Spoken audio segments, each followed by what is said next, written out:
സംസ്ഥാന സർക്കാർ ജീവനക്കാരുടെ ശമ്പളം മുടങ്ങിക്കിടക്കുന്നത് നമുക്കറിയാം. ഈ ശമ്പളം വൈകുന്നതിൽ സെക്രട്ടേറിയറ്റിന് മുന്നിൽ നാളെ മുതൽ നിരാഹാര സമരം തുടങ്ങാൻ പോവുകയാണ്.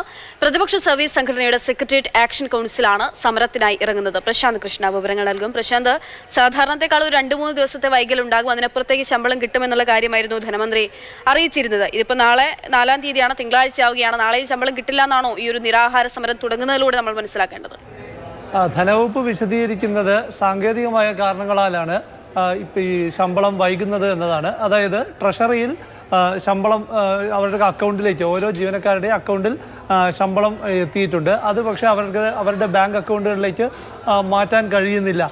അത് സാങ്കേതിക തകരാറാണ്. NIC അത് പരിശോധിച്ചുകൊണ്ടിരിക്കുന്നു എന്ന വിശദീകരണമാണ് ധനവകുപ്പ് നൽകുന്നത്. തിങ്കളാഴ്ച ഉച്ചയോടെ ഈ പ്രശ്നത്തിന് പരിഹാരമാവും, ശമ്പളം ജീവനക്കാർക്ക് ലഭിക്കും എന്നാണ് വിശദീകരിക്കുന്നത്. ഏതായാലും എല്ലാ മാസവും 1, 2, 3 തീയതികളിലൊക്കെയായി, ഇന്നിപ്പോൾ 3-ാം തീയതിയാണ്, തീയതികളിലായി ഏകദേശം 4 ലക്ഷത്തോളം ജീവനക്കാർക്ക് ഇപ്പോൾ ശമ്പളം കിട്ടേണ്ടതാണ്.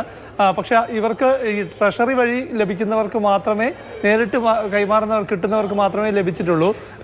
ട്രഷറി അക്കൗണ്ടിൽ നിന്ന് ബാങ്ക് അക്കൗണ്ടിലേക്ക് മാറ്റാൻ സാധിച്ചിട്ടില്ല. അപ്പോൾ ശമ്പളം കിട്ടാത്തൊരു പ്രതിസന്ധി നിലനിൽക്കുന്നു. സാമ്പത്തിക പ്രതിസന്ധി ഉള്ളതുകൊണ്ട് ഓവർ ഡ്രാഫ്റ്റ് പ്രശ്നമെല്ലാം പരിഹരിക്കുന്നതിന് വേണ്ടി ഈ ട്രഷറിയിൽ സർക്കാർ ഈ പണം മെയിൻറ്റെയിൻ ചെയ്യുന്നു എന്ന ആരോപണമാണ് ജീവനക്കാർ ഉന്നയിക്കുന്നത്. സർക്കാർ ഇത് സാങ്കേതികമായ കാരണമെന്ന് വിശദീകരിക്കുമ്പോഴും.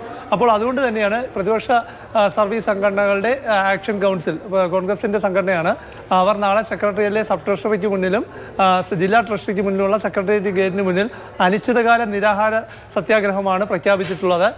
അതായത് ഈ പ്രതിസന്ധി നീണ്ടുപോകുന്ന തരത്തിലേക്ക് സർക്കാർ കാര്യങ്ങൾ എത്തിക്കുകയാണെങ്കിൽ കൂടുതൽ പ്രക്ഷോഭത്തിലേക്ക് നീക്കുക എന്നത് തന്നെയാണ് ലക്ഷ്യം.